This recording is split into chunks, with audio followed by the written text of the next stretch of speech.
Coming up on the February 18th edition of Carolina Week. The votes for a new student body president are in, but allegations might delay certification of the results for as much as a week. Runoff candidates Matt Calabria and Lily West are only a few votes apart. Carolina Week has interviews with both of them. The Democratic race for the White House is getting tighter. Senator John Edwards has strengthened his campaign, and now there's one less candidate. We have these stories, including your weekend forecast and a look at Carolina sports. Carolina Week starts now.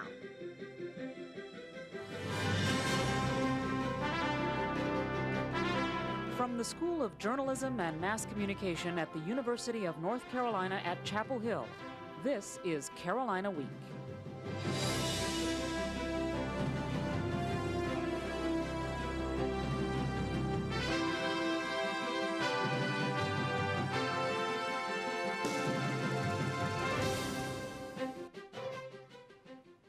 Good evening, I'm Jenny McClendon. And I'm Catherine Chang.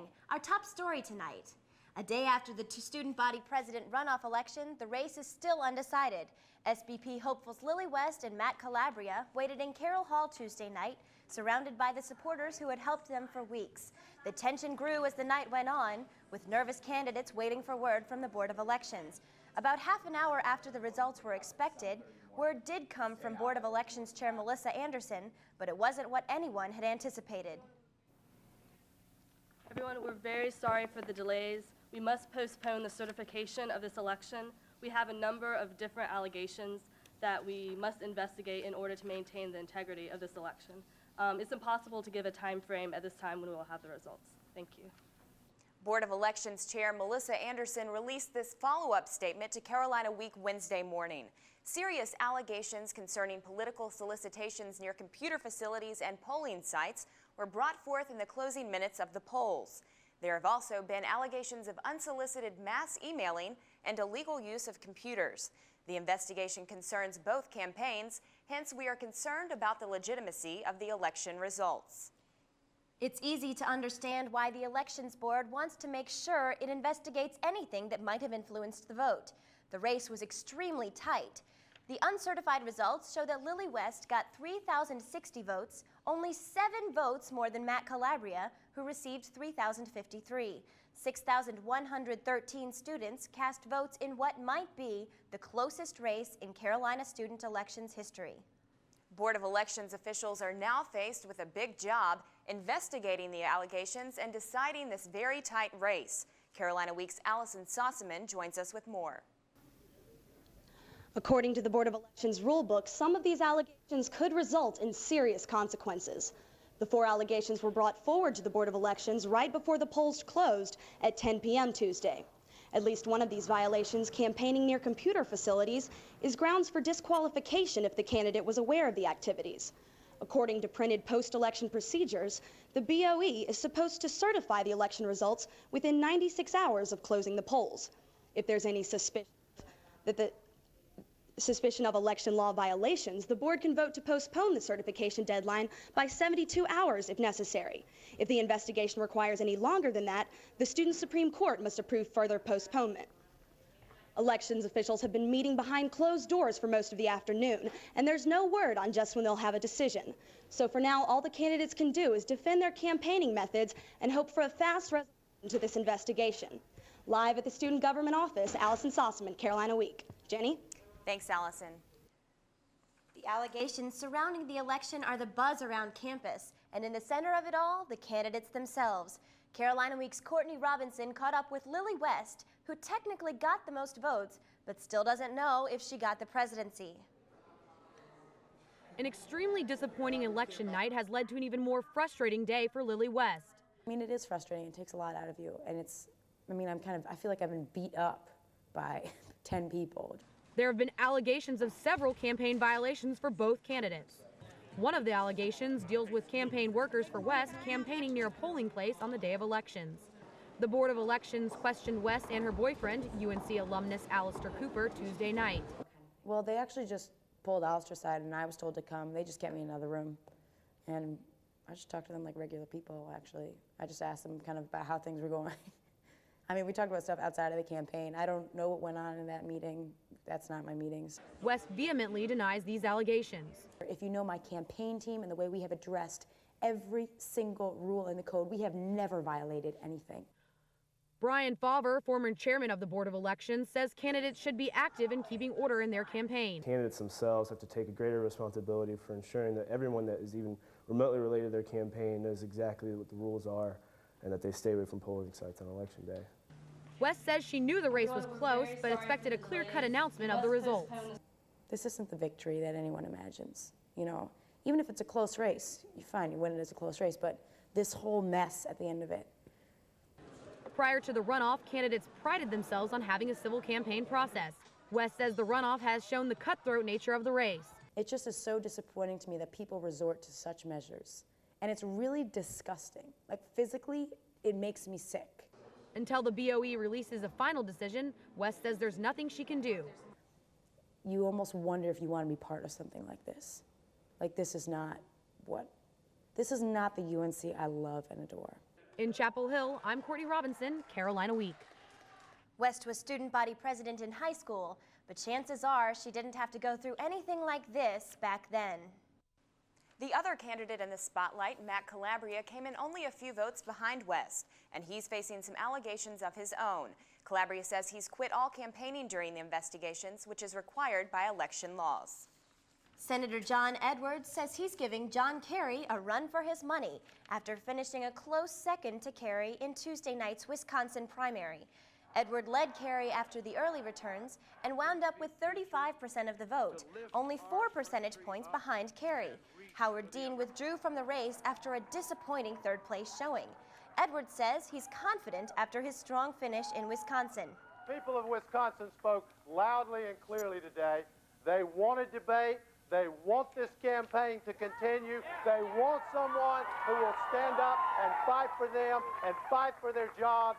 The next set of primaries is Tuesday in Hawaii, Idaho, and Utah. The North Carolina caucuses are scheduled for April. That now takes on added significance following Edwards' good showing in Wisconsin. Sneezes and coughs from the common cold aren't unusual during the winter months. But last month, hundreds of UNC students, faculty, and staff were infected by the norovirus. We'll tell you how health officials found this point of origin.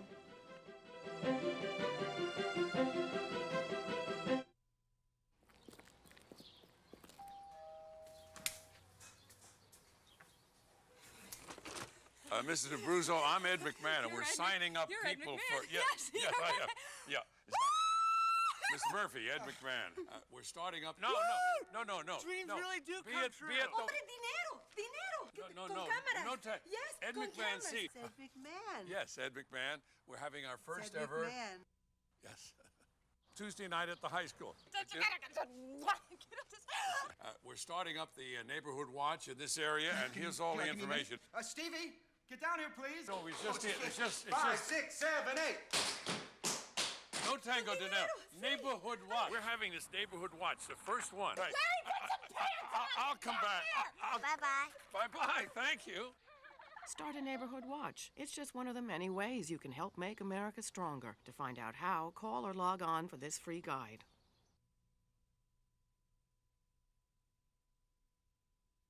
Following the tragic events of September 11th, there have been hundreds of violent attacks against innocent Americans. Remember what that flag you're waving stands for. Remember, please stop the hate. We're stronger when we are united. Remember what that flag you're waving stands for. One nation, under God. Indivisible. With liberty And justice. for all. In America, there's either room for everyone, or it's not America. Don't pick the wrong fight. Let's keep America land of the free. Stop the hate.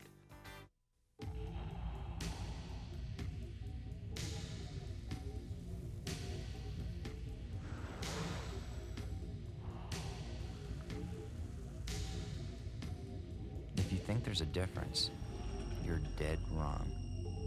Alcohol kills more people under 21 than heroin, cocaine, and every other illegal drug combined. MAD. Say nothing, do nothing, stop nothing. Another Carrboro woman was raped in her apartment Sunday, making it the second rape in Carrboro within a week. Police are looking for a man similar to this sketch released February 10th after a similar incident. He's reported to be about 30 years old, between 5 feet 7 inches and 5 feet 9 inches tall, with a thick build, a round face, and dark wavy hair. Reports state the man entered the apartment on Siouan Court, found the woman alone, tied her up, and raped her. Carrboro police are urging residents in Carrboro to take extra precautions in their apartments. If you have any information, contact Carrboro Police at 918-7397 or 918-7408. On Monday, the Student Congress Finance Committee released its figures for next year's budget. It looked at first like a scandal came out of the funding debate. Some were surprised that the college Republicans received more than $15,000 in student funds, while the Young Democrats got less than $300. The reason for the disparity is the quality of presentations and that college Republicans are spending $15,000 on one speaker. Finance Committee Chair Natalie Russell says the choice was clear. They had specific plans for the event as far as dates, locations, times, and how they were planning to publicize the event. Basically, they came with all the details that Student Congress request groups to provide us with. All groups receiving funds have a mandatory information meeting at 7 p.m. in Chase Dining Hall on February 22nd. Groups may also appeal the amounts given during budget weekend, Friday the 27th through Sunday the 29th. For more information on the allocation process, visit our website, carolinaweek.org. We now know that the norovirus caused the illness that hit campus more than 3 weeks ago. Medical reporter Sonia Sutton tells us how investigators solved this medical mystery. It all started here at Student Health Services on Tuesday, January 20th. Associate Student Health Director Dr. Mary Covington says doctors usually treat about 3 patients a day for stomach problems, but by mid-morning they'd already seen twice that many. The duty doctor, or the physician on call for the day, called me about 9:15 or 9:30 and said, there's something going on. She had already seen 6 to 8 patients who had been awoken in the middle of the night with nausea, vomiting, and diarrhea. Covington realized there was an outbreak and called the Orange County Health Department immediately. Health Department officials were on campus within an hour to start looking for clues.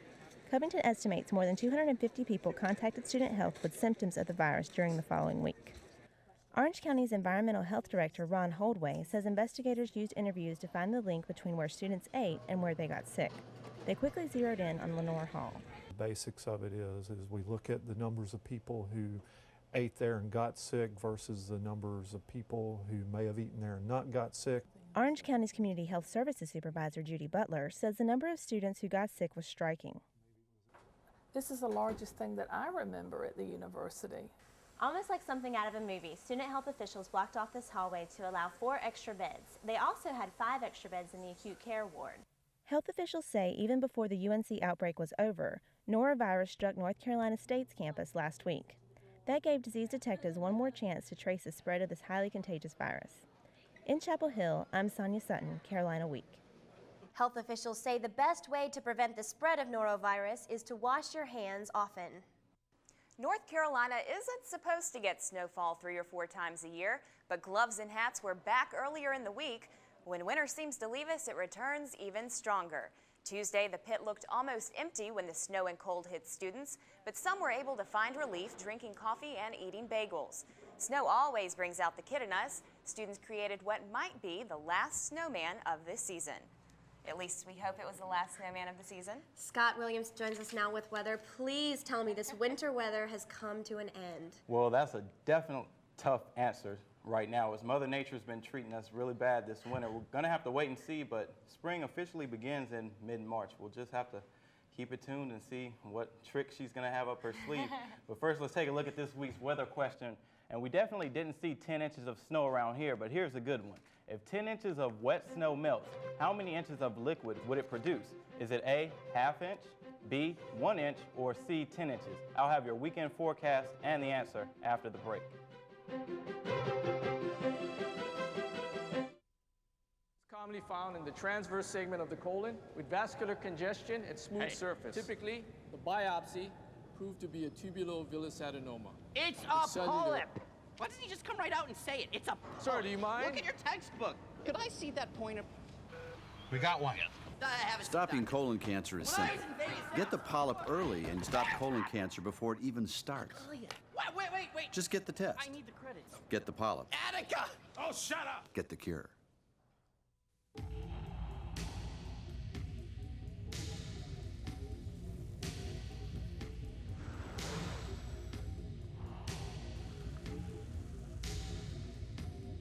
If you think there's a difference, you're dead wrong. Alcohol kills more people under 21 than heroin, cocaine, and every other illegal drug combined. MAD. Say nothing, do nothing, stop nothing.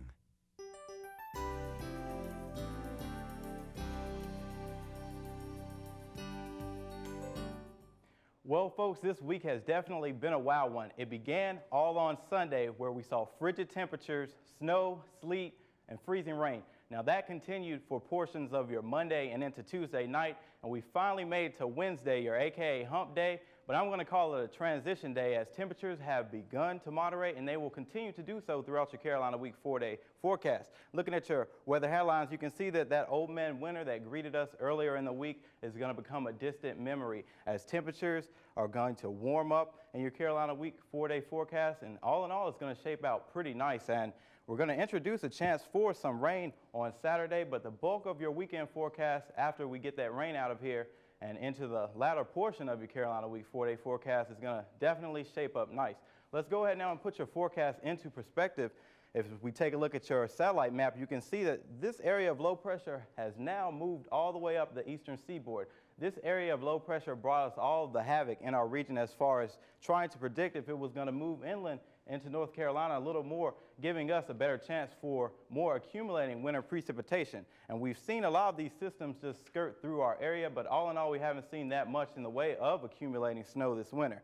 Now, behind that area of low pressure, we're seeing this area of high pressure build in, and that's what's going to give us sunny conditions before our next weather maker comes in. Now, that's stationed currently out in portions of the west. This area of low pressure is going to get its act together and begin to move into portions of the Midwest, and it should be in our forecast by Saturday, bringing us a chance for some rain. As we go ahead now and take a look at your surface map, you can see here's that area of low pressure that we were dealing with earlier in the week, bringing us that snowfall. And here's the area of low pressure that's scheduled to move into our region and continue its progression towards the east coast and give us a chance for rain on our Saturday. And here's that area of high pressure that's going to continuously keep us with cloud-free and sunny conditions until that front comes in our area. Let's go ahead now and look at your Carolina Week 4-day forecast, and you can see that on Friday we're going to have a high temperature of about 63 degrees. So that's the temperatures that we need to see as we've been socked in with all this bad cold weather over the last several days earlier in the week. That chance for rain is going to come in on Saturday. We'll have a high temperature of about 62. And on Sunday, look, we're going to be mostly sunny with a high temperature of 60. Again, once for Monday, your temperatures are going to be pleasant with mostly sunny skies. As we go ahead and take a look at that beach forecast, they're also going to have a chance for some rain on Saturday with a high temperature of about 65 degrees before clearing out on Sunday with a high temperature of 60 degrees. If you're heading to the mountains, it's going to be a nice weekend to get out there. They're going to have a chance also for that rain come Saturday with high temperatures in the low 50s for your Saturday. As well, on Sunday, we're going to introduce sunny conditions with a high temperature of about 50 degrees. Folks still heading up to the mountains to ski, you can expect to see 9 trails open at Appalachian with packed powder, and Sugar Mountain is reporting 20 trails open with a 46 to 86 inch base. So do we have any answer to our weather question? Well, 10 inches I think is just a trick question Seems a because little you're too not going to much. have 10 inches of snow, go to 10 inches of water. Okay. Right? So I can rule that one out. As for the half and the 1, I feel like half inch is too little, so I'll go with 1 inch. 1 inch. That's That's what our I'm gonna answer. All right, you guys are pretty good today. That's the correct answer. All right. 10 inches of wet snow will eventually melt down to 1 inch of liquid precipitation. But we didn't see 10 inches of snow, and we haven't seen 10 inches of snow this winter. But Mother Nature always has tricks up her sleeves. We're going to see nice temperatures for our Carolina Week 4-day forecast, but who knows? It may be 32 degrees and snowing next Friday. We'll just have to wait and see. All right, so we probably won't see Frosty out on the quad for too much longer. Not too much longer. Not too much longer. All right.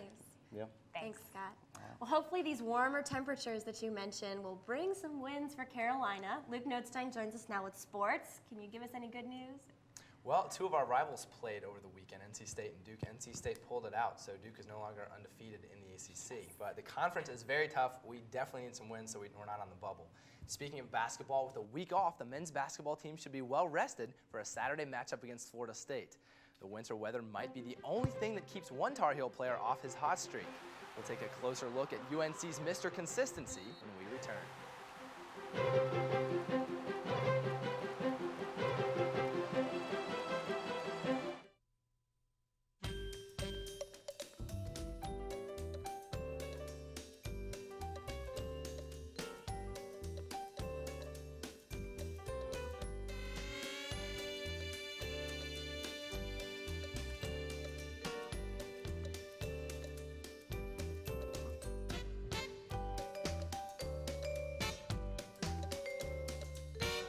Awaken your creativity. Do your thing at the Art School at the Art Center in Carborough. Introducing the all-new Enclave. It's a minivan to the max, with features like remote control sliding rear doors, 150 cable channels, a full Skyview roof, temperature-controlled cup holders, and the 6-point navigation system. It's the minivan for families on the go.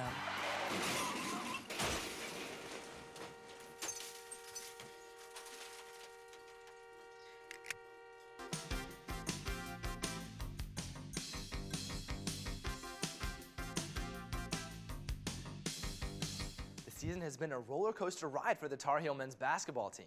The Heels have beaten teams like #1 UConn and have been called one of the best teams in the nation by Duke coach Mike Krzyzewski. Other times they've looked like a completely different team and have fallen to clubs like Clemson and Florida State. But one Tar Heel has been steadily solid through it all. Reporter Wes Wilson has his story. When Roy Williams took the head coaching position last spring, it was supposed to usher in a new era of Carolina basketball. The inconsistency of the young Heels was supposed to be a thing of the past, but the only thing this team has done consistently is be inconsistent. Raymond Felton, Sean May, and Jawad Williams have all struggled at times, but sophomore forward Rashad McCants has been a constant force through the big wins and the tough losses. His 27 points against UConn helped knock off the #1 Huskies, and since that win, he's averaged 24 points per game. Even so, the Hills have gone a mediocre 5-4 in that span, proving McCants can't carry the team alone. Sunday against Maryland, Jawad Williams helped McCants beat the Terrapins with 23 points of his own, and for the Tar Heels to succeed, they'll need to continue to get help from someone not wearing number 32. In Chapel Hill, I'm Wes Wilson, Carolina Week Sports. In the new AP poll, the Heels are ranked 16th, but have more losses than any other team in the top 25. They host Florida State on Saturday. The recent wintry weather is beginning to have a negative effect on the Carolina softball team's playing time. The Heels' scheduled doubleheader against UNC Wilmington was postponed because of the weather Tuesday. The teams have set a makeup date for March 2nd in Wilmington. The Heels also had to cancel games this past Sunday because of adverse weather. The women's swimming and diving team heads to Charlottesville, Virginia Wednesday for the ACC Championships. The Heels had their 13-meet ACC win streak snapped at Maryland in January. But Jessie Perquette anchors the team that lost only once in ACC meets. Lizzie Bruce in the backstroke and Kelly Weeks in the butterfly look to regain the ACC women's title. The meet runs from Wednesday to Sunday. The Carolina women's basketball team is looking to bounce back from its Valentine's Day loss to Duke. With that loss, the Heels have dropped 2 straight games in the ACC. In those 2 losses to NC State and Duke, Carolina built an early lead only to see it slip away. The Wolfpack beat up UNC on the inside, while the Blue Devils' perimeter game was too much for the Heels to handle. Carolina hosts Maryland Thursday night, a team the Heels beat on the road earlier this season. Men's and women's tennis players Nick Monroe and Aniela Mojicis were served ACC Player of the Week honors for their outstanding leadership and match play during the weekend. Both came up huge for their teams and road victories against nationally ranked SEC foes. Mojicis beat the 23rd ranked player in the nation to help lead the Lady Heels to road wins against 12th ranked Kentucky and 23rd ranked Tennessee. Monroe, not to be outdone, upset the 6th ranked player in the nation in a 3-set thriller to help lead the Heels to victory against 14th ranked Georgia in Athens. The Carolina baseball team began its season Friday with a weekend series against Seton Hall. The Tar Heels boast the nation's best recruiting class this season, and head coach Mike Fox looks for those freshmen to make an immediate impact.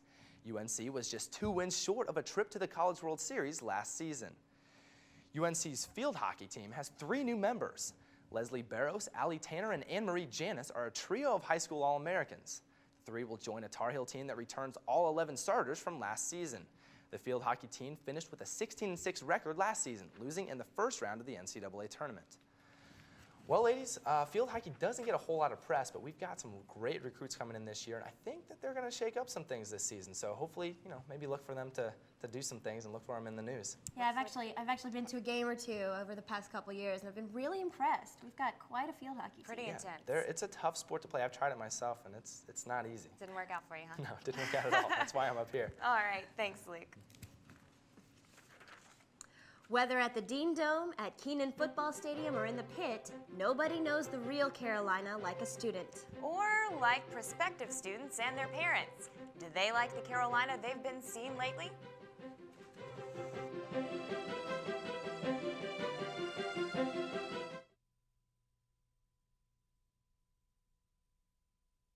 To whom it may concern, I'm hurting. All I done heard is blood-curdling curses. Mama pops are berserking again while I'm burning up in the furnace and searching for the explanation for what I did to deserve to get deserted and then repeatedly beaten in the face with my worthlessness. No sense of purpose. It got drowned, and I doubt if you were to open my mind and step inside it right now, you could even feel what I'm talking about. Cause for the pain in my veins, the words can't explain, and the hate is mounting, and I can't contain it. I'm bound to break out in the days I'm counting, and I'm sick of the shouting, man. I'm about to just. Animal cruelty, human violence. Break the connection. If you have a story idea, contact Carolina Week at 843-8292. You can also visit us online at carolinaweek.org. If you have questions about this program, write Carolina Week at Campus Box 3365, UNCCH, Chapel Hill, North Carolina, 27599. I don't want her to be labeled. He's just like I was in school. It's just a phase. He'll get over it. Millions of kids have learning difficulties and are struggling in school. But instead of excuses, they need help. They learn differently. See how far your child can go. Visit focusonlearning.org. Do it for your child. Do it for yourself. But do it now. What services come to mind when you think of the American Red Cross? The Red Cross does blood drives, don't they? They help out with natural disasters. Giving blood. Tornadoes and hurricanes. Blood. Natural disasters. I'll bet you didn't know that the American Red Cross also provides emergency services for military families and delivers health and safety instruction in first aid, lifeguard training, and CPR. Contact your local Red Cross chapter to learn more about the services they provide. Some students are resting up to stay up for 24 hours straight. And they're definitely not studying for exams. Get your dancing shoes on. The 6th annual Dance Marathon is this weekend at Fetzer Gym from 7 p.m. Friday to 7 p.m. Saturday. Last year, the UNC Dance Marathon raised more than $167,000 for families whose children are in the North Carolina Children's Hospital. But more important than the financial support is the moral support that students provide to families with sick children. From the outside of Fetzer to outside on campus, neither rain nor sleet nor snow can stop UNC Chapel Hill campus tours from going through. Prospective students and their parents braved the snowy weather Tuesday to catch a glimpse of the campus. The one-hour campus tours run every weekday except holidays, no matter what the weather's like. Prospective student Jill Wagner is from Massachusetts. She says a little snow doesn't bother her. Well, I guess it's a little disheartening because I was hoping for like a little nicer weather, but I mean, I'm sure it's not like this all the time. So I guess just have to use my judgment about what it's like all the time and not just judged on today. Because of technical difficulties, we are unable to bring the reaction from SBP candidate Matt Calabria. Like Lily West, he's also facing charges of campaign irregularities, and he also denies breaking any rules. The story that we did intend to show you can be seen at our website, carolinaweek.org. That does it for this edition of Carolina Week. Thanks for watching. Good night.